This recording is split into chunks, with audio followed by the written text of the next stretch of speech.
মধ্যপ্রদেশ থেকে গাঙ্গেয় পশ্চিমবঙ্গ পর্যন্ত ঝাড়খণ্ডের ওপর দিয়ে বিস্তৃত রয়েছে নিম্নচাপ অক্ষরেখা। আরও একটি অক্ষরেখা রয়েছে আসাম থেকে পশ্চিম মধ্য বঙ্গোপসাগর পর্যন্ত। এর প্রভাবেই মঙ্গলবার 15 এপ্রিল পর্যন্ত ঝড় বৃষ্টির সম্ভাবনা রয়েছে রাজ্যে। রবিবার 13 এপ্রিল দক্ষিণবঙ্গে কিন্তু দুর্যোগের সম্ভাবনা বেশ অনেকটাই বেশি। মঙ্গলবারের পর বিক্ষিপ্তভাবে বৃষ্টি থাকবে রাজ্যে। আগামী সপ্তাহের শেষের দিকে তাপমাত্রা একটু হলেও বাড়বে জানাচ্ছে আলিপুর আবহাওয়া দপ্তর। এবার উত্তরবঙ্গে আবহাওয়া কিরকম থাকবে? উত্তরবঙ্গে কিন্তু ভারী বৃষ্টির সতর্কবার্তা জারি করেছিল আবহাওয়া দপ্তর। দার্জিলিং এবং জলপাইগুড়ি এই দুই জেলায় ভারী বৃষ্টির সতর্কবার্তা জারি করা হয়েছিল। 70 থেকে 110 কিলোমিটার বেগে সেখানে কিন্তু একটা ঝোড়ো হাওয়ার কথাও বলা হয়েছিল। একই সঙ্গে প্রচুর পরিমাণে বৃষ্টিপাত হবে বলে জানায় হাওয়া অফিস। মালদহ এবং দক্ষিণ দিনাজপুর এই দুই জেলাতে 40 থেকে 50 কিলোমিটার গতিবেগে দমকা ঝোড়ো হাওয়া সঙ্গে বজ্রবিদ্যুৎ সহ হালকা থেকে মাঝারি বৃষ্টিপাতের সম্ভাবনা রয়েছে বলেও জানিয়েছে আলিপুর আবহাওয়া দপ্তর। 30 থেকে 40 কিলোমিটার প্রতি ঘন্টায় দমকা ঝোড়ো হাওয়া সঙ্গে বজ্রবিদ্যুৎ সহ বৃষ্টির সম্ভাবনা উত্তরবঙ্গের বাকি প্রত্যেকটি জেলাতে। যে বিষয়টা জানা যাচ্ছে যে এই ঝড় বৃষ্টি কিন্তু আপাতত চলবে, তবে উত্তরবঙ্গের উপরের দিকে এই ঝড় বৃষ্টির প্রভাব কিছুটা হলেও বেশি থাকবে। দক্ষিণবঙ্গে আগামী মঙ্গলবার পর্যন্ত ঝড় বৃষ্টির সতর্কবার্তা জারি করেছে আবহাওয়া দপ্তর। শনিবার কালবৈশাখীর মতো পরিস্থিতি তৈরিও হয়েছিল। সেক্ষেত্রে বাঁকুড়া, পশ্চিম বর্ধমান, বীরভূম, মুর্শিদাবাদ ও নদিয়া এই সমস্ত জেলায় কিন্তু কালবৈশাখীর মতন পরিস্থিতি তৈরি হয়। বজ্রবিদ্যুৎ সহ হালকা বৃষ্টিপাতও হয়েছে কোথাও কোথাও। এই মুহূর্তে দাঁড়িয়ে হাওয়া অফিস বলছে যে দুর্যোগপূর্ণ আবহাওয়া কিন্তু মঙ্গলবার পর্যন্ত থাকবে। কলকাতা, উত্তর ও দক্ষিণ 24 পরগনা, হাওড়া, হুগলি এই সমস্ত জায়গায় কিন্তু বৃষ্টিপাত হবে বলেই জানা যাচ্ছে। এ নিয়ে আবহাওয়াবিদ অন্বেষা ভট্টাচার্য কি বলছেন শোনাবো আপনাদের। কিছু জেলা যেমন পুরুলিয়া, ওয়েস্ট বর্ধমান, বীরভূম এই জেলাগুলিতে 50 থেকে 60 কিলোমিটার গতিবেগে ঝোড়ো হাওয়া সঙ্গে বজ্রপাত ও হালকা থেকে মাঝারি বৃষ্টির সম্ভাবনা রয়েছে।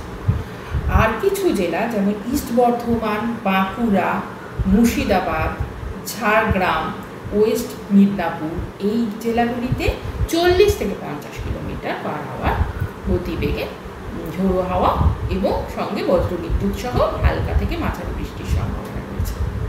আর বাকি জেলা, দক্ষিণবঙ্গের বাকি জেলাগুলিতে বজ্রবিদ্যুৎ সহ বৃষ্টির সম্ভাবনা রয়েছে। এবার আসি ডে 3 মানে 14 তারিখ সকাল 8:30 থেকে 15 তারিখ সকাল 8:30 অবধি।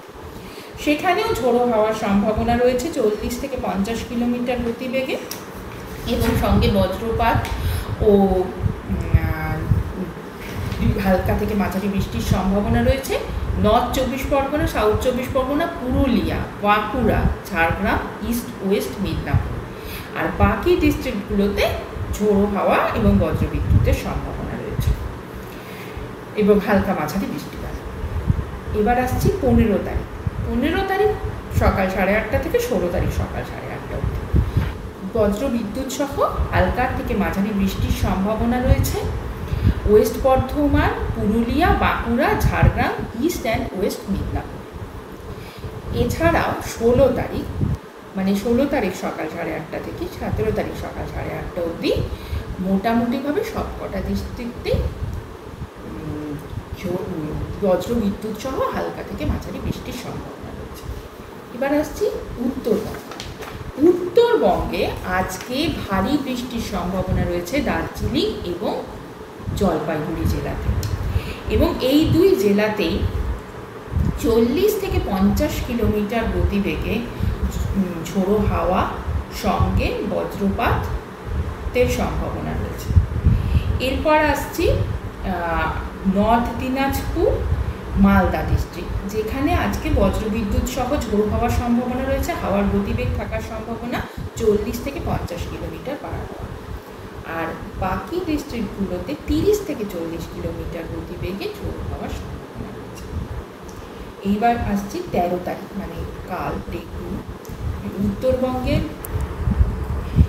এই ডিস্ট্রিক্ট মোটামুটি সবকটা ডিস্ট্রিক্টেই এই দিনকে 30 থেকে 40 কিলোমিটার গতিবেগে ঝোড়ো হাওয়া এবং বজ্রবিদ্যুৎ এবং সঙ্গে হালকা মাঝারি বৃষ্টিপাতের সম্ভাবনা রয়েছে। এরপর আবার বজ্রবিদ্যুৎ সহ বৃষ্টির সম্ভাবনা রয়েছে এবং ঝোড়ো হাওয়ায় 30 থেকে 40 কিলোমিটার গতিবেগে ঝোড়ো হওয়ার সম্ভাবনা রয়েছে 16 তারিখ। মোটামুটি নর্থ বেঙ্গলের সবকটা ডিস্ট্রিক্ট। এমনিতে যদি বৃষ্টিপাতের সম্ভাবনা বলেন তাহলে 14 এবং 15 তারিখেও সবকটা ডিস্ট্রিক্টে বৃষ্টির সম্ভাবনা রয়েছে। তো এবং কিছু কিছু জায়গায় বৃষ্টির সম্ভাবনা 14 তারিখ এবং 15 তারিখেও রয়েছে। 16 তারিখেও কিছু কিছু জায়গাতেই বৃষ্টির সম্ভাবনা, কিন্তু সঙ্গে ঝোড়ো হাওয়া এবং বজ্রবিদ্যুতের সম্ভাবনা রয়েছে। এইবার আসছি কলকাতা।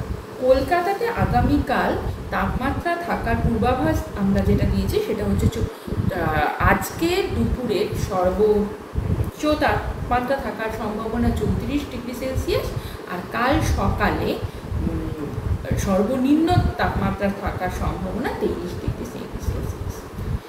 আর কলকাতাতেও আজকে বিকেলের দিকে ঝোড়ো হাওয়া এবং তার সঙ্গে হালকা ও মাঝারি বৃষ্টিপাত এবং বজ্রপাতের সম্ভাবনা রয়েছে। এটা আমরা বলি ট্রাফ, ইংলিশে বলে trough, low pressure, elongated low pressure zone যদি তৈরি হয়, মানে উইন্ড ডিসকন্টিনিউটি তৈরি হয়, মানে দুটো রকমের উইন্ড সেখানে মিশতে পারে। তো এরকম একটি ট্রাফ তৈরি হয়েছে মধ্যপ্রদেশ থেকে শুরু করে বাংলাদেশ অবধি।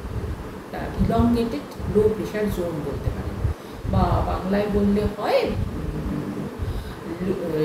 নিম্ন বলয় অক্ষরেখা, নিম্নচাপ অক্ষরেখা।